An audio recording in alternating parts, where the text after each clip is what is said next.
Hello and good evening, and welcome to another edition of the Gersnet Podcast, the independent Rangers podcast by fans for fans, where all the content is absolutely free. Tonight, as always, we are coming to you in association with Forrest Precision Engineering.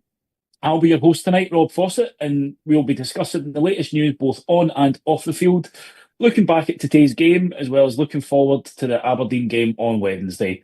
But before I introduce my guests, I wanted to encourage you to visit the Gersnet website. Not only do we have our main website, where it hosts a branch of quality articles and online museum, but it also hosts our popular forums with a great place to keep up to date with the latest Rangers news and discussion.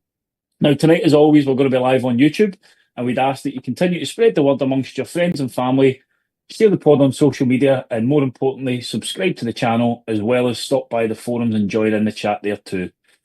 Now, I need to give another mention to our partners over at Forrest Precision Engineering.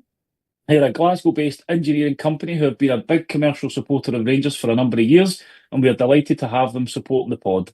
If you want more information about them, please visit their website at www.forestprecisioneng.com. They've also got a stunning executive lounge in the Ibrox main stand, and for more information on that, you can email the club at hospitality@rangers.co.uk.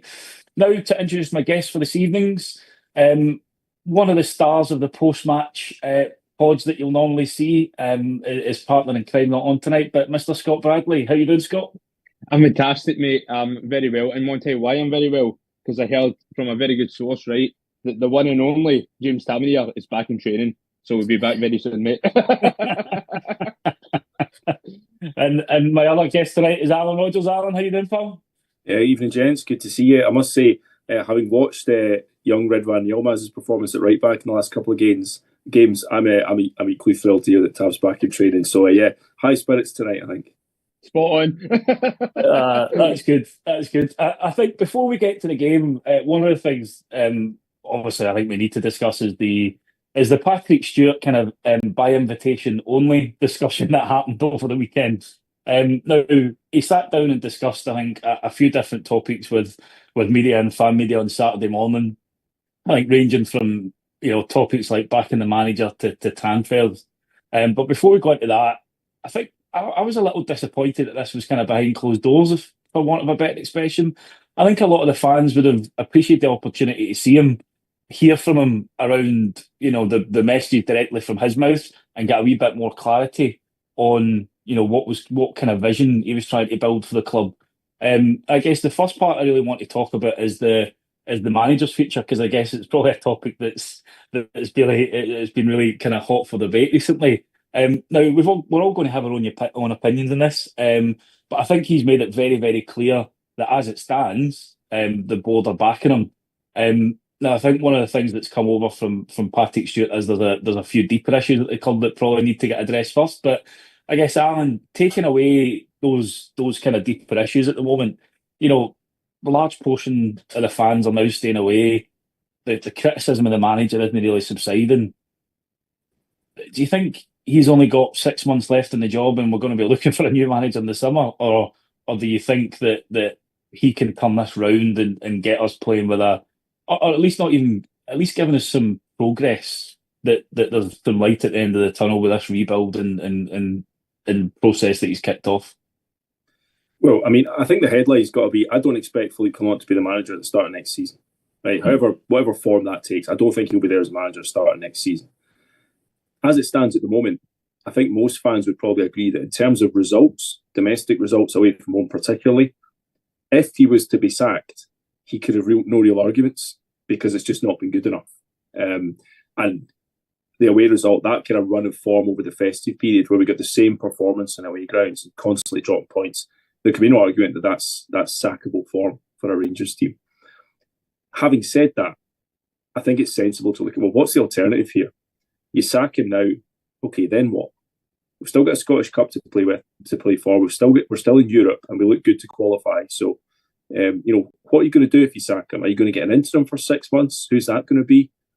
Sadly, we don't have Walter Smith anymore that might come back for 6 months to do as a turn. So you've got to think, well, what's the alternative when you sack him?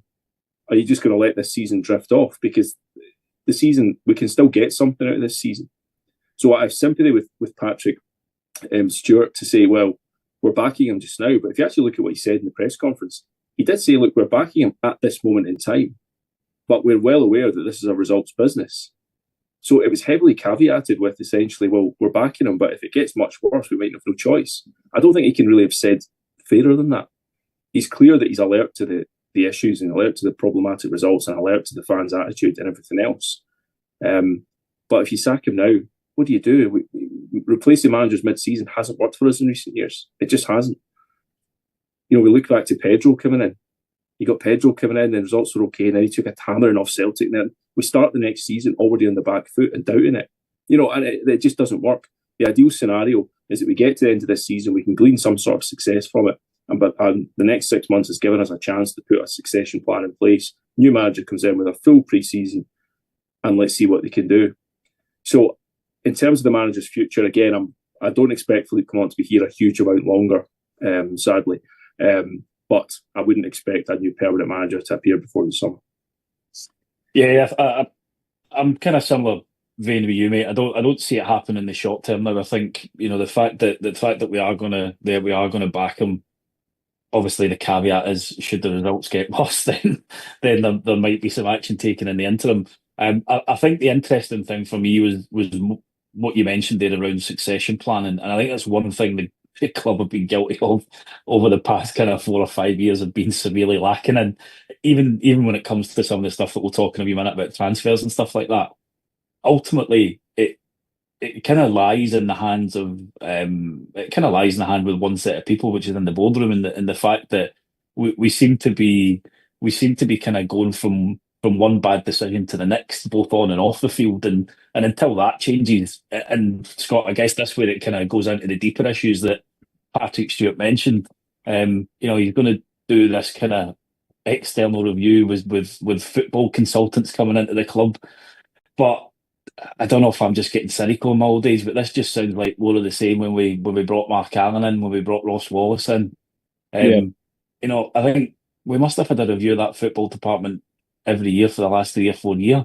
But without that proper backing by the board, is this just going to be a waste of money, or is this going to be successful? Do you think Patrick Stewart's going to be the guy that can actually make the change that we need? Well, he definitely came up here with a big reputation. Obviously, worked at Manchester United and all that kind of stuff, right?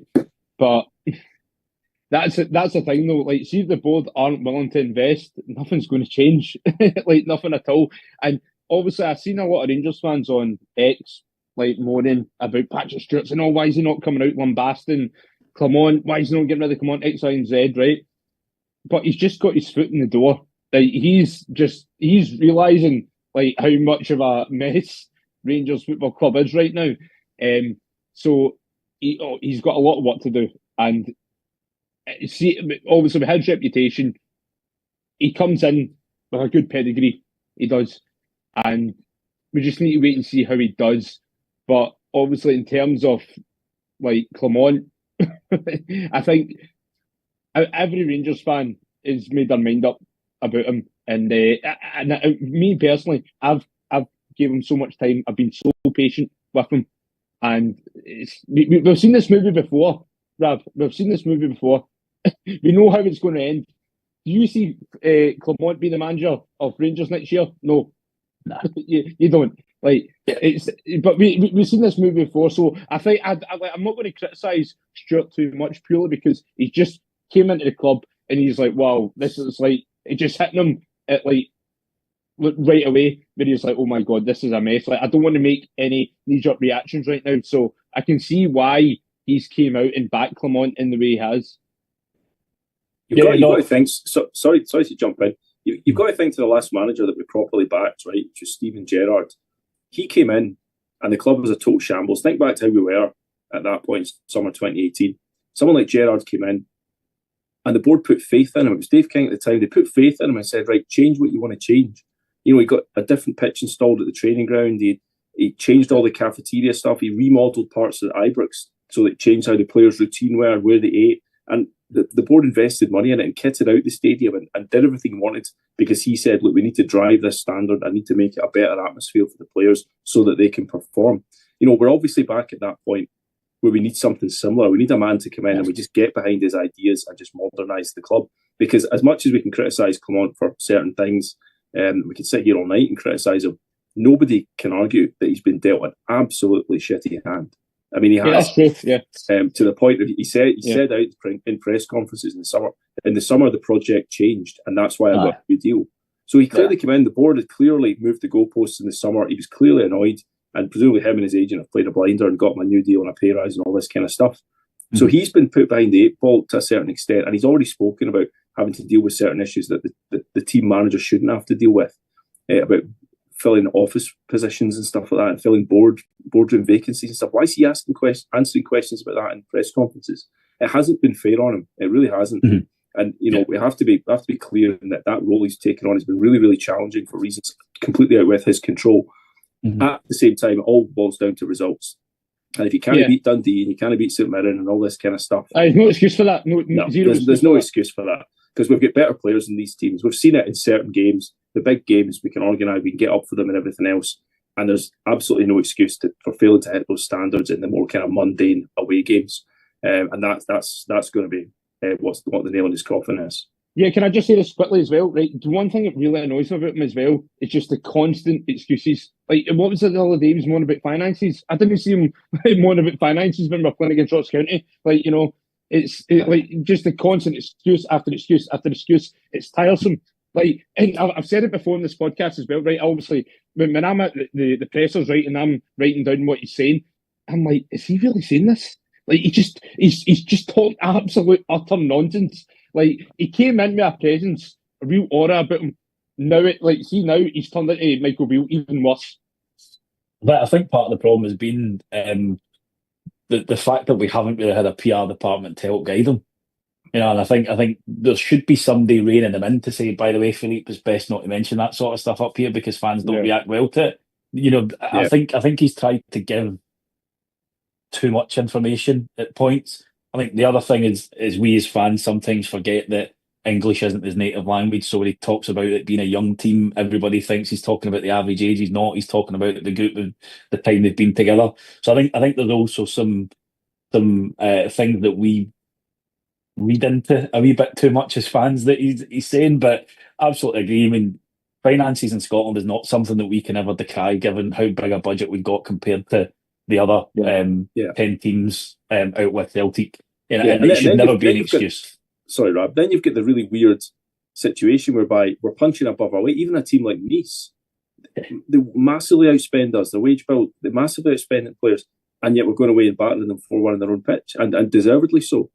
It's so weird. I just can't figure this squad and this manager out. But I think ultimately we can arrive at the point that look, he likes playing on the counter attack. You can see that, and we're best playing on the counter attack. So as soon as you come up against these 10, 11 man blocks, at these tricky away grounds, we're out of ideas. And this goes back all the way to last season when losing at Ross County, drawing at Dundee. That we were odds-on favourites to win the league when those two games happened, and then they just killed it off completely. And this festive period has just killed off any goodwill managers had completely. And it's a shame, but I just don't think his style and the way he wants the team to play is ever going to deliver consistent domestic results. And that's the frustration thing for me, Alan. It's again, I see a lot of fans saying, "Oh, we can't kick a manager out when we don't win the league."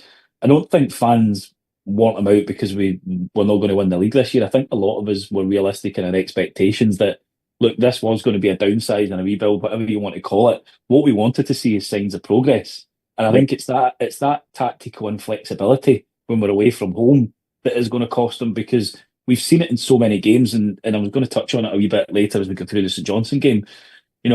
There's been games where we've dominated, we've got the early goal, but then the opposition manager has changed something, and we seem completely clueless to be able to react to that. And that's the biggest frustration that I've got with them, because we can get results against Celtic, Spurs, Nice, in the games where teams are going to come on to us, create a bit of space, and we can hit them on the counter. But there doesn't seem to be a plan for the low block and two banks of five sitting against it and saying, come and break us down. And you're right, that's ultimately what's going to be the downfall and define Clement's reign at Rangers, is the inability to be able to do that. I think the other topic that came up, and actually there is a little bit of positivity to come from this, I think, which was the transfers piece that Patrick Stewart spoke quite a lot about. And I think the one thing that became very apparent and very clear is that while the manager will have a say, and it's right that the manager has a say in the transfers, the brief given to Niels Coppen and the recruitment team is that we're backing the club, not backing the manager. And I think that's something that we've probably cried out for quite a long time as fans, is that, if we're reliant on a manager to be leading all of these things, when they leave, it's a case of ripping it up and starting all over again. Scott, is this the type of approach that we really have been calling out for and we should have implemented long ago, where the recruitment team are the ones that are leading that charge, identifying the targets, with the manager having the final say on which one of those players they're going to bring in? 100%, yeah. I think I finally, of course, there's a lot to criticise. You can criticise the board all you want, right? And it's justified. But when it comes to this, I think they're actually learning the lessons, because we gave Michael Beale free rein in the transfer market, right? I think he had the biggest budget since Stig Advocat, right, in 2000, I think it was. And look what he signed. Michael Beale flew over to Italy to basically beg Dessers to come to us. Literally beg Dessers to come to us. So, no, I like this approach that what the board are doing, but it's no, there needs to be, of course, the manager gets the final say, but there needs to be other advisors. It has to happen, because the fact that what happened a couple of years ago, where we were like, yeah, Michael, just go sign whoever you want, and then look what happened. Yeah, and I think that's indicative of people not being in a position to have overall executive control of what he's doing. Yep. Because it's always a tricky balance to strike. Getting the people in the boardroom, they don't want to interfere in football matters. But when Michael Beale's saying, "Look, I want to spend $4 million on this guy, Sam Lammers," someone should be looking at it, going, "Right, well, he doesn't have any goals, so what do you like about him?" And Beale goes, "Well, I saw him in a youth tournament 5 years ago, and he looked shit hot." Someone should be stepping in at that point and going, "Nah, this is no. I'm pulling the strings on this one. It's not happening." But as you say, Beale didn't have that. He didn't have that net behind him to just someone to just point him in the right direction. But we have had Hamza Egeman come through, and Coppen's spoken about him and said, "Look, we identified him from scout reports, from data, and things like that." So okay, that might just have been a fluke. We don't know, but it shows it can be done, because we don't want to get ahead of ourselves with Egeman. But if he keeps progressing the way he's going to be progressing, even Rangers can't fail to make money on him.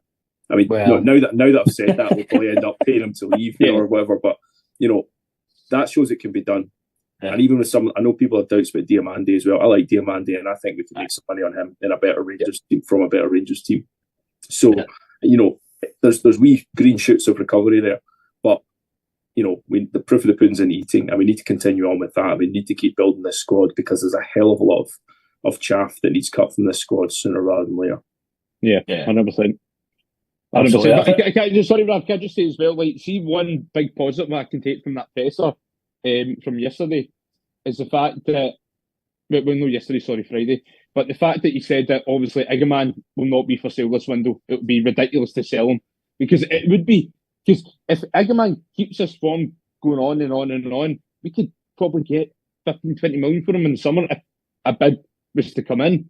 It'd be ridiculous. It would be stupid for us to sell him in this window. But so that was good to hear Stuart come out and say, no, he's not for sale this window, hands off.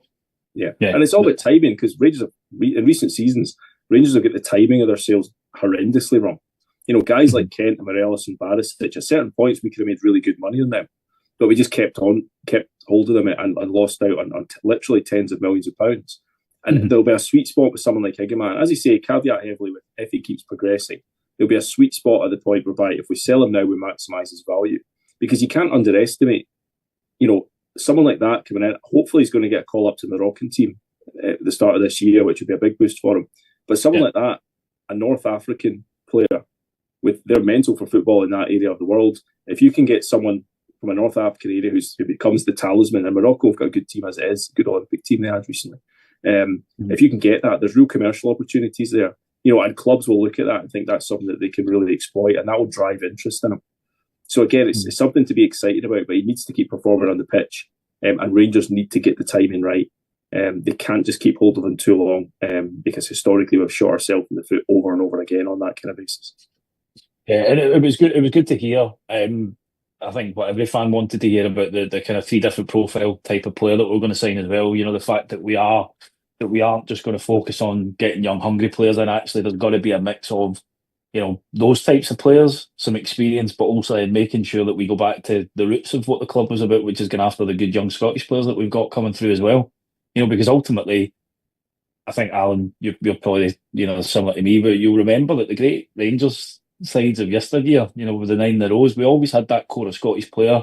We had a good mix of youth, but then we had the really old, wily, experienced heads in those teams that were really successful. And it was a really good mix to kind of help develop those youngsters, but equally make sure that we had that backbone and I guess mentality that this side is lacking a little bit when it comes to grinding results and just getting over the line when it's important.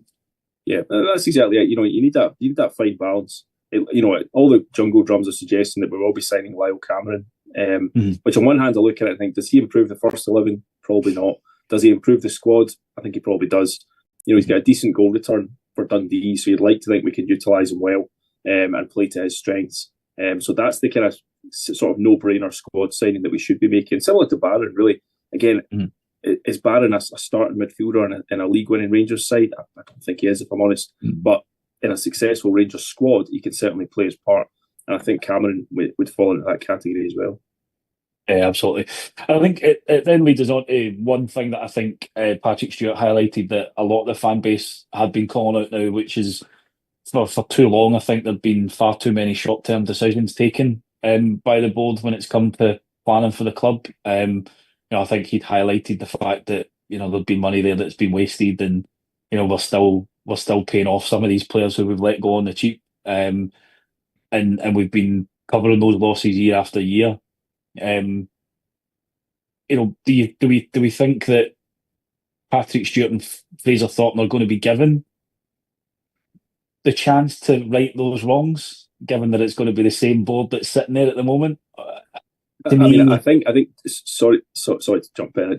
I'll express my mind.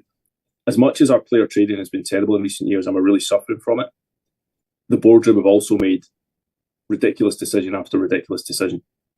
None more so than, does anyone fancy playing an Ange Postecoglou festival in Australia friendly against Celtic? And the reaction was vicious. And if you remember when that happened, Bisgrove came out and initially defended it. He initially said, no, we're getting money for it, blah, blah. And then eventually backed down, actually, there's been a contractual breach from have they? And we pull it out, and then we get sued for millions. And so as much as we can talk about the player side of things, the executive side of things hasn't performed either. Yeah.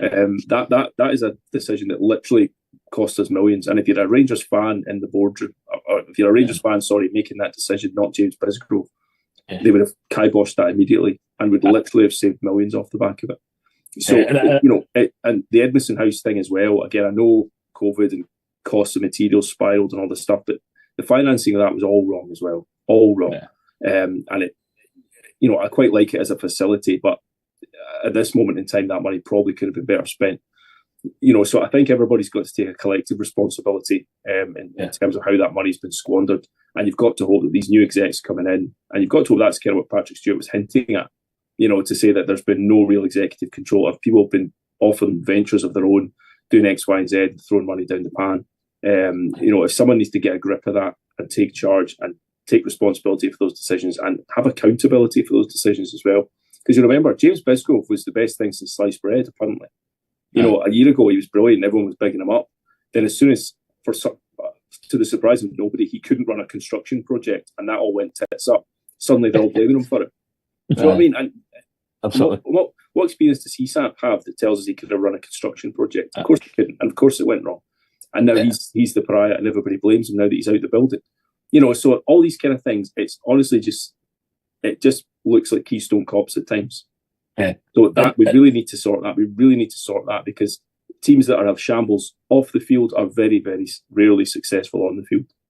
Yeah, and I think that's really what kind of led to statements both from Union Bears and the Rangers Supporters Association as well. It's they were both very critical of the board. Obviously, I think, like you've highlighted, the fact that we have lurched from one disaster to another, both on and off the field. The amount of money that we seem as a club to have wasted from the European final run, the player sales that we made on the back of it, the money that us fans continually pour into the club as well. I guess, Scott, what was your opinion when you first saw the statements from the Union Bears and the kind of RSA? Did you agree with the sentiments behind them, or are you kind of like, we want to just steady the ship and let the new guys come in and try and make some of these changes? I have mixed opinions on Union Bears, to be honest. Like, I think they do a lot of good in terms of the atmosphere, because if they weren't there, Ibrox would be a ghost town in terms of, like, it would be non-existent. It wouldn't be a great place to go to, especially considering the form that we're currently on. But no, I have no issue with the statement at all, because I feel like Union Bears have been very, very loyal to Rangers managers. They've been very, very loyal to the club. Like, for example, if we're losing, they would be singing "God Save the King" at the 90th minute. They stay to the very end. So what they've done today, I have no issue with it. I have no issue with it at all. And there was Alan, obviously you sit behind me. You had a few boos as well, like directed towards them. I can see why Rangers fans would be upset, like, for the Union Bears doing that, but I have no issue with it, because I think it is a statement from them, because they have a lot of patience and they've been up and down the country supporting the team, like, probably a lot more than many people. So will it work? No, I don't think it will. I think the board will just turn a blind eye to it. It won't be. I don't think it will make the statement that they think it will make. But I have no issue with it at all. I thought it was they were perfectly right to do that. And also as well, see, when you pay a ticket, you're entitled to do whatever you want. See the Subway loyal. Like, I see a lot of Rangers fans moan about Subway loyal. Yeah, they paid a ticket. You can't dictate to someone when they can or cannot leave, like, at all. Like, so no, I thought it was I thought it was good that they done that, because it was telling the fact that, considering all the stuff that Rangers have went through in the last 15 years or so, that's the time where, like, nah, right, we've had enough, and that says a lot. So, will they, as I said, will the board actually take notice of it? I highly, highly doubt it. Yeah, I think for me, when the protests do continue, because I imagine it's not going to be the last that we see at Ibrox, I think my own personal opinion is I'd like to see it done before and after games. I think that the state the team's in at the moment, they need that support for the 90 minutes during the game. And I think as a fan base, as much as it's difficult and we all have our different opinions, we probably need to try and unite behind the team. Now, I did think it was a bit uncalled for to be booing your fellow fans. I think, as you say, every fan has got the right to protest in whatever way they see fit. I guess, Alan, were you surprised to see that reaction? And how do we see this going for the rest of the season? Because I think you're right, Scott, that without the majority of the fan base backing these types of protests, it's not really going to achieve anything. And I think today we saw the majority of the people in that stadium didn't, unfortunately. At least the way that they did it. Yeah, I mean, I think that's pretty much it. I mean, I've got to say, as I say, Scott sits in front of me. So when the 55th minute came in, I was keeping an eye on him. I was thinking, I hope he leaves and I can expose him tonight on the podcast, and I'd get like a gang up on him. But he didn't. You know, he stayed loyal and true for the full 90. So no, look, they're entitled to make their statement, right? They had their banners, they had their sack the board chants, and they walked out to let the board know that they're not happy, and they're entitled to do that, and that's absolutely fine. And any supporters group's entitled to do that, and any individual supporters entitled to do that. Again, if supporters want to boo them back because they don't agree with it, again, they're within their rights to do it. You know, nobody can dictate to an individual supporter what they can and can't do within the stadium within reason. So I think it was fine, because you've got to remember, it wasn't that long ago we were protesting against the Easdales. You know, we're protesting against Charles Green and Mike Ashley. And remember before that, and this was when Walter Smith was manager, the Rangers Supporters Trust had the "We Deserve Better" banners. You know, so let's not sugarcoat it and say that back then everything was rosy either, because it wasn't. You know, so groups have the right to protest and make their feelings known. I agree with Scott. The board aren't suddenly going to do a U-turn and change the direction of travel. because that happened. But they'll certainly take notice of it. And they'll know that the fans are not happy. Of course, they'll know that anyway. But as soon as the fans within your home stadium start reacting, it does put it up a notch or two. Yeah. So I think the important thing now is just to see where we go. We've still got a tricky run of games. None more so starting on Wednesday night, then we've got Old Trafford next week. We're in a weird situation. It honestly wouldn't surprise me if we lose to Fraserburgh and then get a result at Old Trafford. And I'm not totally tongue-in-cheek when I say that, genuinely. But we've got an important run of games coming up. We've still got stuff to play for this season. The fans have made their point. The Union Bears have made their point. And Patrick Stewart has responded and told us what his perspective on it is. And at the moment, they're keeping it under review. And I think that's fair enough. Fair enough. Because what's the alternative? As I said right at the start, what's the alternative? Sack Philippe Clement and get who in for 6 months? Do you know what? Who's going to take? Who in their right mind would take that? People are online, get Neil Warnock in for 6 months. No, let's not. Let's just see where we get to with it for now. And we can reassess things in the summer once the season's over. Yeah, absolutely. But we can hopefully get on to something a wee bit more positive, which was the actual game we watched today. Maybe just the first half we can talk positively about, but we'll see how the discussion goes. I guess start 11 came out. I think for me it was great to see us to go back to that kind of two striker lineup. Why we kind of changed from that is beyond me. But I guess Scott, any surprises in the initial lineup for you today, mate? No, none at all. It was as expected.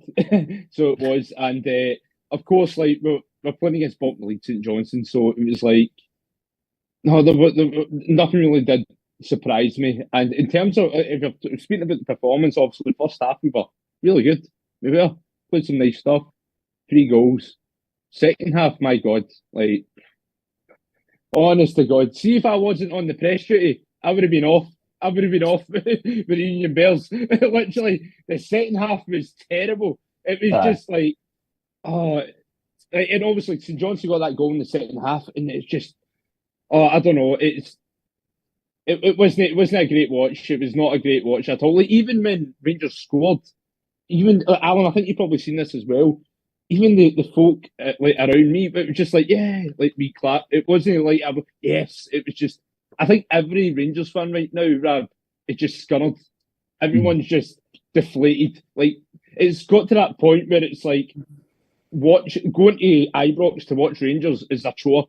Literally, it is a chore where it's like, you need to get up Sunday. Oh, here we go, get Subway, blah blah blah. It's not fun anymore at all.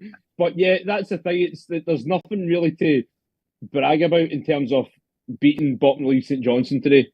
Like, even in the presser after the game, the St Johnstone manager, he was quite annoyed he actually didn't get something. Like he was confident his team could turn out Ibrox and get a result. That just kind of shows you the state that we're in right now. No, I mean, I think all the talking points were within the first 25 minutes of that game. To be honest, I think obviously it started with the opening goal in the 16th minute. Actually, this was kind of a theme of that first 25 minutes. I think where we capitalised on St Johnstone mistakes for a change. They were kind of sleeping at the throw-in. Tierney plays it through to Deal, who pings it back into Egerman. Who does what Dessers never does, which is just the first time finish, and it's in the back of the net. I guess Alan, we'd moaned for long enough about not capitalising on the chances when they come along, but it was good to get an early goal, even if it was just a very weird atmosphere inside Alex, wasn't it? Yeah, I mean, the second half was just a complete non-event, and it was dull and it was boring. But context is always key in these things. See, if it was a tight title race and our rivals had won yesterday and we're playing today, and we need to keep tight, we'd all be going, yeah, good performance. Happy with that. Just kill it early on and just take it easy. Yeah, happy. Yeah. But because of the way things are, we go, well, that was shite. You know what I mean? It just, the context dictates how you see it. But it was shite. It wasn't particularly enjoyable. I mean, I've got to say, St Johnstone were abject. They look absolute serious for relegation, I've got to say. And Rangers capitalised on really bad defensive errors for the first and third goals. But that's the problem. As soon as we're 3-0 up within 30 minutes, you think, right, let's try and keep it on there, try and get a few more goals, try and get the confidence up, try and at least get the fans a wee bit excited. And we just totally flopped after that.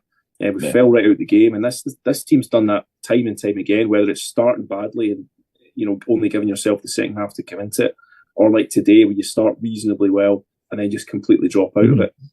They're just such an unpredictable team, and it's frustrating to watch. Really frustrating to watch. Even if it finished 3-0, it would have been dull. To lose one again from a corner, their first corner they score, of course they do. We're just so weak in situations like that, and it's really, really frustrating to watch. Particularly when, again, as we keep coming back to it, we're able to put in 90 minutes against Spurs and Celtic and Nice, but we just can't put in 90 minutes against the sort of humdrum in the SPFL. I just can't figure this team out at all. And I will say, yet again, we were denied a Stonewall penalty. I didn't really see it at the game, but I've seen it back. NCL just gets elbowed in the face. Is that right? Because that was the opposite end of the ground. I saw him down clutching his face. But it's absolutely wild. The boy watches him, he runs back, he just goes bang and elbows him. And, VAR just doesn't react. So, it could maybe have been a wee bit better if VAR was awake or interested. But yeah, it's one of those games that we'll never speak of again. We'll never really think of it again. We just had to get it out of the way. We've got it out of the way. It's a win. On to Wednesday. But where do we think this mentality comes from then? Is this strictly down to the players, the switching off and the not being able to capitalise on building momentum, or is that because there's no fear in the manager that they know that they can switch off? Yeah, I think it's rare that you see a team going at it full pelt for 90 minutes because the legs won't really allow you to do that. So you're always going to drop it a wee bit.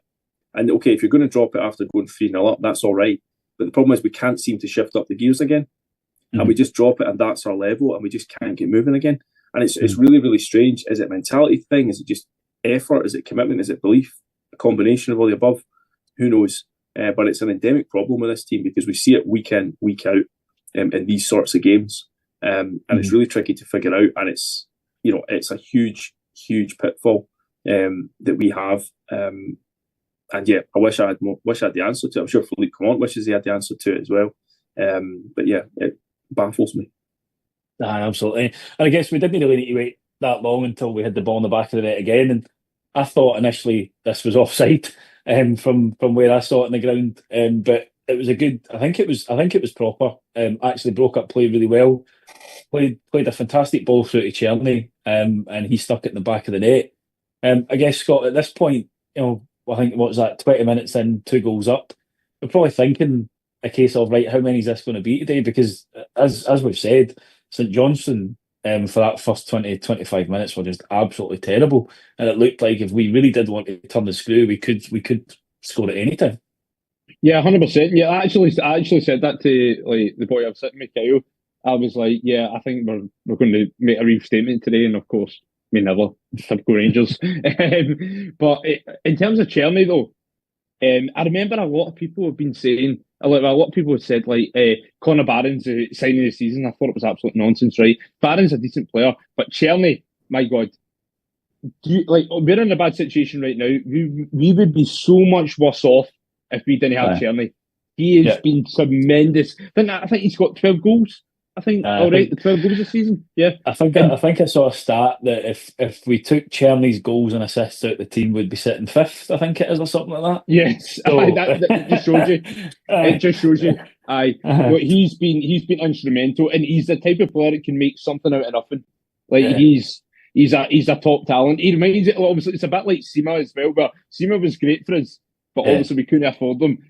When it comes to the summer, will the board actually break the bank and get him? Probably not, but we should, because he's so good. He's the right winger. Mate, see, the thing is as well, though, he's actually really and he's very entertaining to watch. He's good to watch. He's not he's the type of guy who's gets the ball, here. I've got Dross around me here. Give me the ball, I'll do something.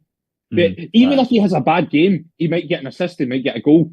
He always contributes something. That's what I love about him. So, Clement has a lot of faults, but when it comes to Czerny, he picked a good one there. Or maybe Coppin did. Yes. Yes. Aaron, I can't believe that this sentence is probably going to utter my mouth at this moment in time. But I know he's come in for a lot of stick recently. I think I know what you're going to say in the last few games. I know he's still has a few wee nervous moments, but I think he's beginning to look a bit more aggressive in some of these SPL games. Certainly the home games, at least anyway. Am I just desperately trying to look at for something positive kind of thing, or has there actually been a bit of an improvement? Is he starting to get to grips with this game here, or are we starting to see a bit of a better player coming out? Well, I mean, it's probably a bit of both, to be honest. You look at his attributes. Is he really suitable for the SPFL? Though he's playing up against these big, clumsy strikers that'll play with their elbows up and the ref won't give fouls in your favour. Is that really going to suit him longer term? I don't think it will, really. Is he trying to adapt and is he getting a bit better at coping with it? Yeah, I think he is, definitely. And again, he's another one. This again, we keep harking back to it. This is going to be such a boring pod for people to listen to because we keep repeating ourselves. But the bigger games against Celtic and against Spurs and the European games, he's looked far, far more comfortable. So there is a reasonable defender in there somewhere. But his problem's always going to be stick a long ball right up between our centre halves and you're basically getting through on goal. We've conceded so many goals like that. Now, I will caveat that with he needs a settled defensive part. I think it was a stat I read, again, I've not fact-checked this, so someone may correct me if it's wrong, but in 33 games this season, we've used 15 different back fours.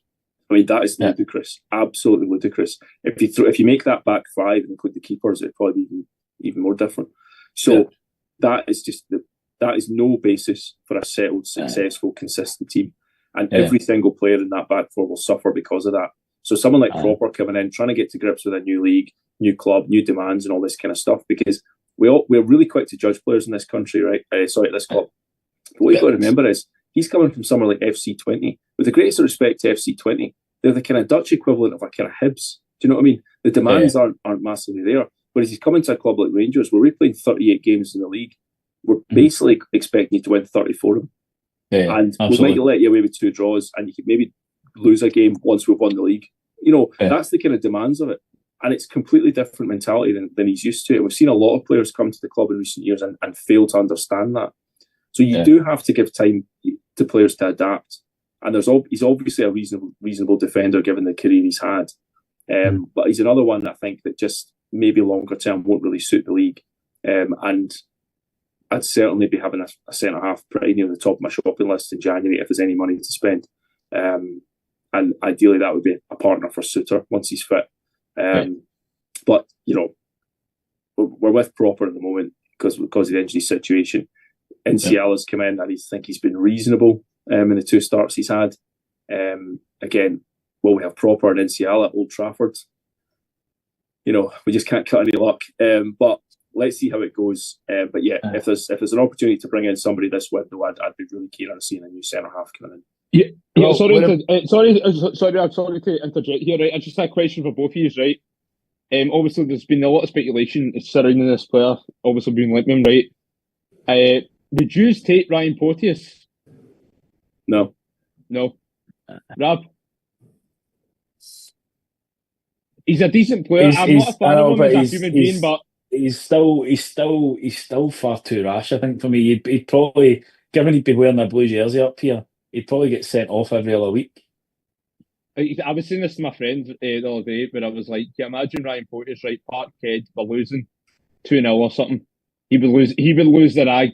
But he isn't like that. He's a liability, but he is a decent player. I would take the punt, controversial, of course, but I would take the punt. I would take the risk, at least until the end of the season, because obviously Watford are trying to get rid of him. So, does that not tell you something, though, that Watford are trying to bag him? You know what I mean? I just think it's one. I can see there's certain attributes that might lend themselves to improving this team that he's got. But I always remember he used to wind up Morelos something awful, and he used to get in, he was loving it in the duel. But see the number of goals Morelos scored against Hibs. He won that. Porteous would wind him up, and then Morelos would just run off the back of him, and Porteous would lose him, and Morelos would score. And I just always thought he was a total chocolate hard man. And he's not a likeable character. He's certainly not a Rangers fan. And he'd be one of those, he'd bring attention to the club. And it'd be one of those, as soon as games are kicking off, that Ian Crocker and Chris Sutton be in Sky Sports saying, when's he getting sent off? And just this kind of, the narrative would be set before he's kicked the ball. And I just think it's hassle we can do without. I think that's my kind of view on that as well, to be honest. I think it would be more hassle than it's worth in that category, definitely. And I guess the first half kind of ended on the 25th minute when we got the third. There's not really much we can actually say about this because it was a shocking defensive clearance by the St Johnstone player, straight to Dio, and he just sticks it in the back of the net. And then I think, like we've spoken, second half turned into a bit of a different game. You know, Valakari made a couple of subs, looked like he tweaked the shape. And then, as we said, this is where some of the frustrations come in because it kind of upset us a little bit second half. And quite aptly, it was on the 54th minute that St Johnstone scored from that corner where it looked like, you know, we weren't even on the same pitch. Nobody, from what I could remember during the game, looked like they made an attempt to even put their head on it or the keeper coming off his line to get a fist in it. I guess this has been the story of the season, Alan, isn't it? Toothless from attacking corners, absolutely brutal at defending them. Yeah, I mean, again, I think it's one of these things that you'd hope Patrick Stewart's identified when he's come in. Say, right, what's our coaching complement here? Because you remember when Gerrard came in, he brought his backroom team that he knew from Liverpool, you know, fitness and scouts and coaches, and he trusted them. You know, who do we have now fulfilling those roles? You know, who's our sports scientist? Who's working on the fitness with the players? Who's doing the set pieces? You know, Clement has said in a press conference in the past that he does them. With the greatest of respect, Philippe, I'm not sure that's your forte. Because they're hopeless. They're absolutely hopeless. Yeah. And that, again, is something that we need to review. You know, you want the board to be looking at it and saying, right, we're going to invest some money. Let's try and get the best set-piece coach we can. You know, all the elite clubs have a throw-in coach nowadays. You know, they're not doing it for a laugh. They're doing it because it's effective and it can help you win games. Yeah. You know, all the sports science stuff, we should invest in that. I remember Gerrard bought cryogenic chambers and all this stuff. Do we still have them, or are they in the skip out the back? Do you know what I mean? We need to look at all this stuff and just try and be the best that we can be, because being fit and being organised and being good at things you can practice in the training ground, like set pieces, that's something that there's no excuse for not being at your optimum level for. And Rangers haven't been at their optimum level for a long time in those aspects. And it's definitely something that we need to address and address immediately. Yeah, absolutely. And I guess, Scott, the 65th minute saw us make a couple of changes. You know, Cortez and Dessers coming onto the pitch, and I think there was some frustration with Cortez from the fan base with some of his decision making. When he eventually did come onto the pitch, and I know it's really early for him, he's coming back for injury, you know, but given that we've committed so much money to buy him in the summer, we really need to start seeing more from him, don't we? Because ultimately, what, £4.5 million we're going to end up paying for him? That's a big chunk out of our budget to be signing on a player that isn't going to deliver. Yeah, no, 100%. Yeah, because Cortez, I think there's definitely a player in there for sure, but I don't even think the guy's played double-digit games for us, you know. And we've spent that amount of money on him, and it just goes back to how ridiculous and baffling our transfer policy has been over the last few years. It even goes back to obviously Van Bronckhorst as well.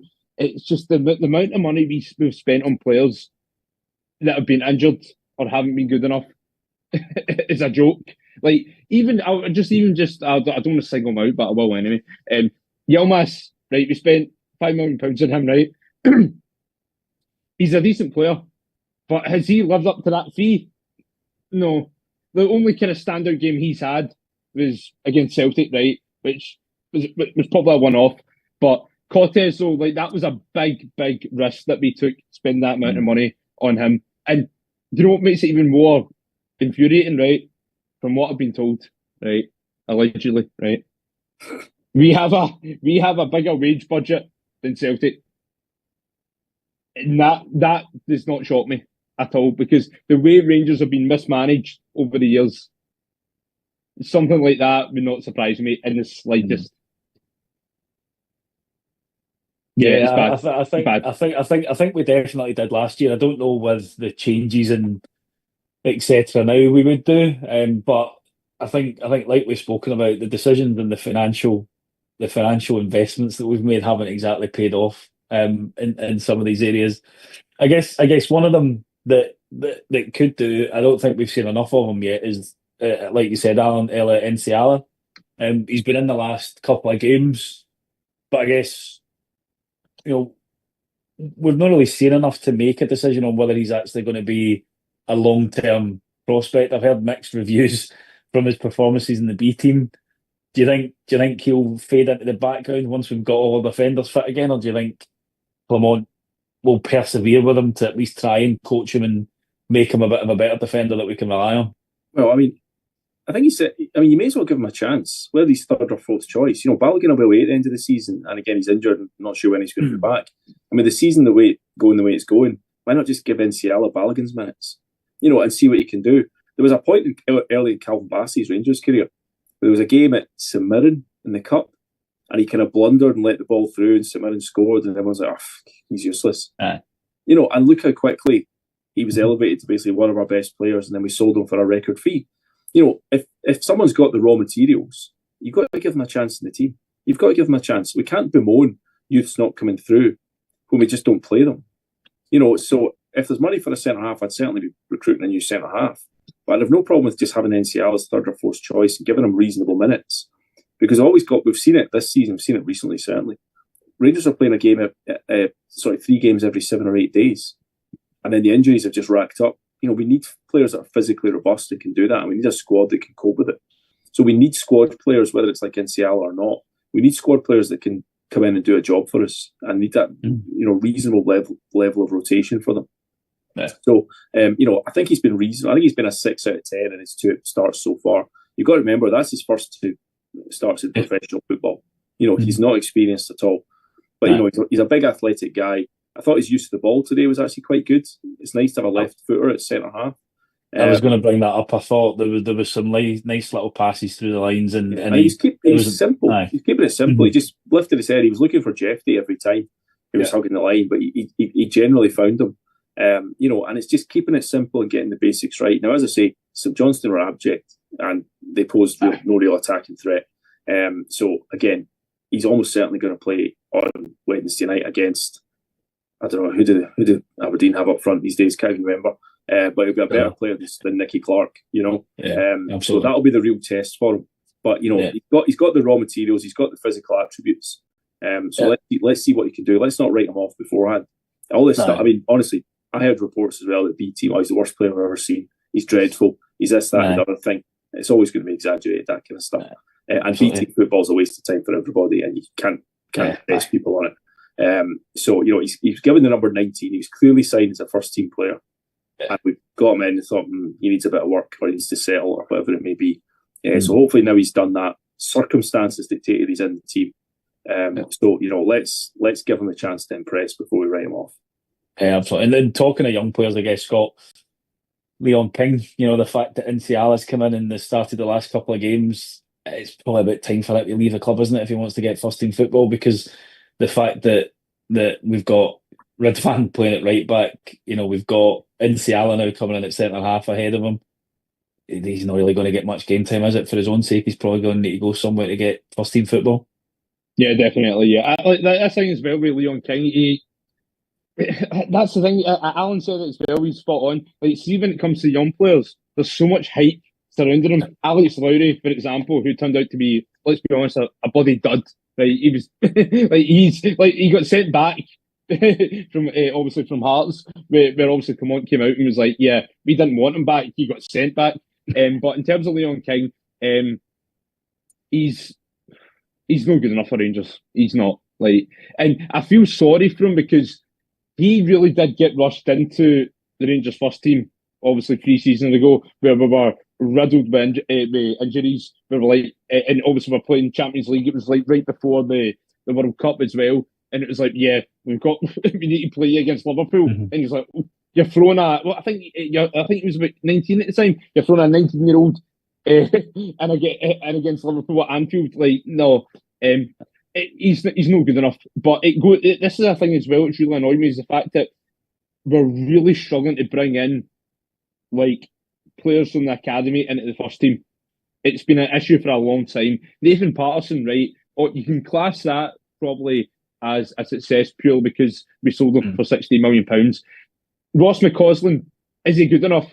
No, he's not. And another thing that annoys me about Clement as well was the fact that Clement, when he came in, he was like, I'm all about the youth.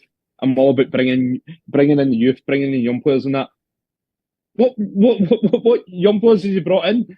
Like from the academy, Ross McCausland, who's a squad player. That's it, And it is infuriating the fact that we've neglected our youth academy for so long, and I think it's something that needs to be addressed. Yeah, I think the setup in Scotland doesn't exactly help either, mate. Though, to be honest, I know the fact that we don't really have any competitive football for them to play, because let's face it, that's how you develop. If there's a meaningful game, you're going to learn more from that than it is just turning up and playing a game that doesn't really mean anything.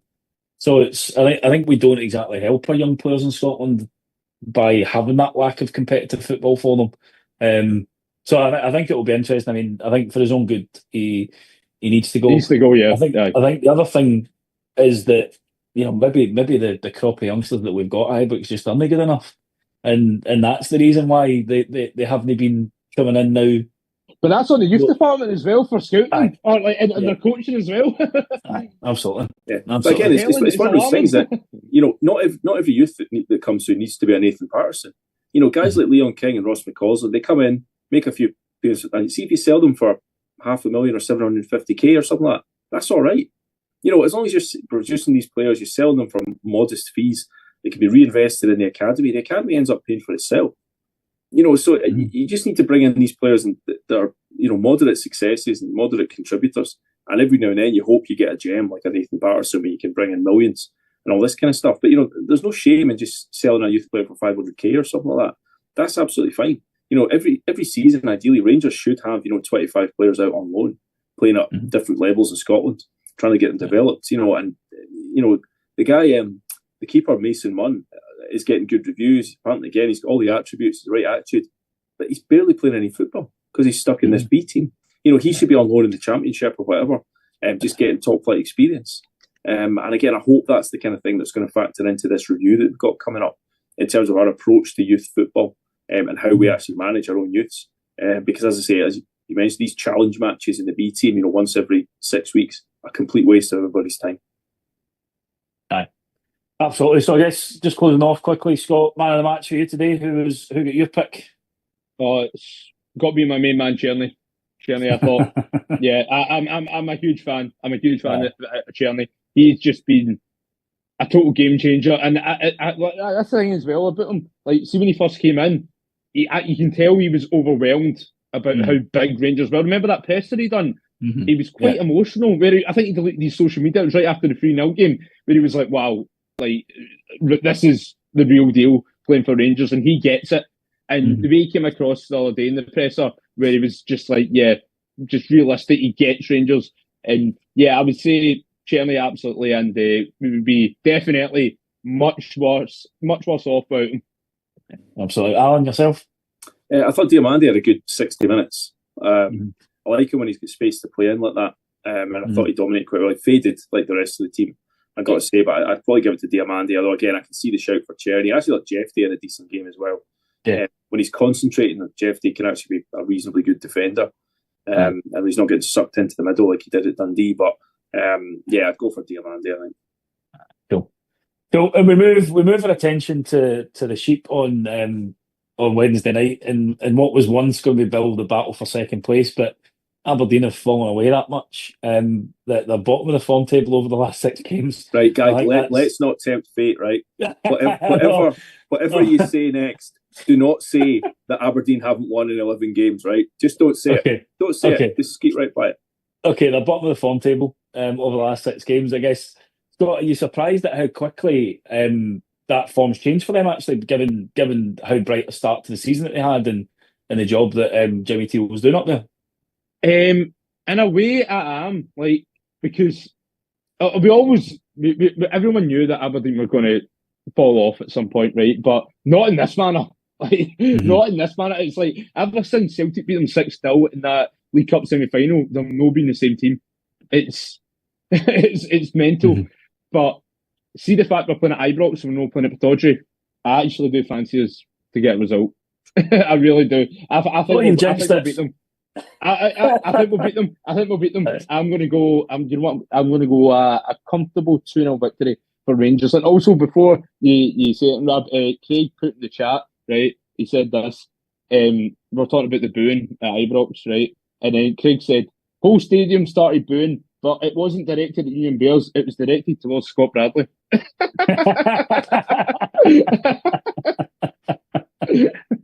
So thanks for that, Craig. That's good. Nice to see the chat being complimentary to you there, Scott. Come back in, Rap. Come back in. There won't be any more Tavernier propaganda. That's it, absolutely. I guess, Alan, how do you see us lining up for that one then? Do you think there'll be a few changes? Do you think we're going to get any defenders back? I mean, it doesn't look like it, does it? So I'd expect broadly the same lineup. I can't think of anyone who would come in. Barami maybe, but I'd probably rather have Danilo in there. To be honest, again, I thought Danilo was quite poor today. He's quite quiet. He's busy, but he just doesn't do enough. But anyway, I'd probably still have Danilo in there and just attack them because, as you say, they're not in good form. They're lacking confidence. So we just need to come out and attack them. Don't sit back and wait for them to come at us. They're going to have probably a largish support, a noisy away support. It's night time. It's under the lights. So they'll be up for it in that sense. And of course, as always with Aberdeen, it's the cup final. This is the game they want to win every single season. And they've been building up to it. So we need to match their intensity. But we've got better players than them. So as we play our own game, then I'm confident that we will win. But just keep the heat because, again, the referee will be absolutely itching to send off Rangers players or give Aberdeen penalties. So we just need to be really, really careful with what we do. But I think we'll win. Again, our home form is not the issue. It never has been. So I'm confident of a victory. Well, that's us nearly on time tonight. So I just want to say a big thank you to my guest, Scott. Great to have you on, mate, even though Craig's trying to get the whole stadium to boo you. Of course. I'm used to it, mate. I see it all on Twitter every day. But I love it, though. I love it. But I know it's an absolute pleasure, Rab, and you've done a fantastic job hosting the night. Thank you, mate. Thank you. Good to see you again, as always, Alan. Yeah, I'll see you on Wednesday, mate. In fact, I'll see you both on Wednesday. What I'm talking about. Of course.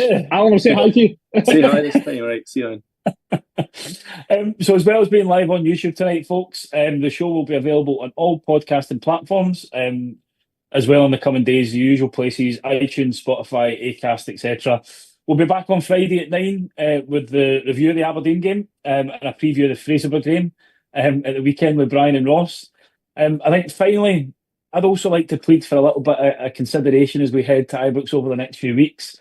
Every fan's get the right to protest in whatever way they see fit. We may not always agree with those choices, but the one thing we always have in common is that we all love Rangers. So let's just keep that in mind. And as Bill Struth once said, never fear. Inevitably, we shall have our years of failure. And when they arrive, we must reveal tolerance and sanity. All that's left for me to say is a massive thank you to all those watching live on YouTube and listening again. Hopefully we get a good result to talk about on Wednesday, and see you next time.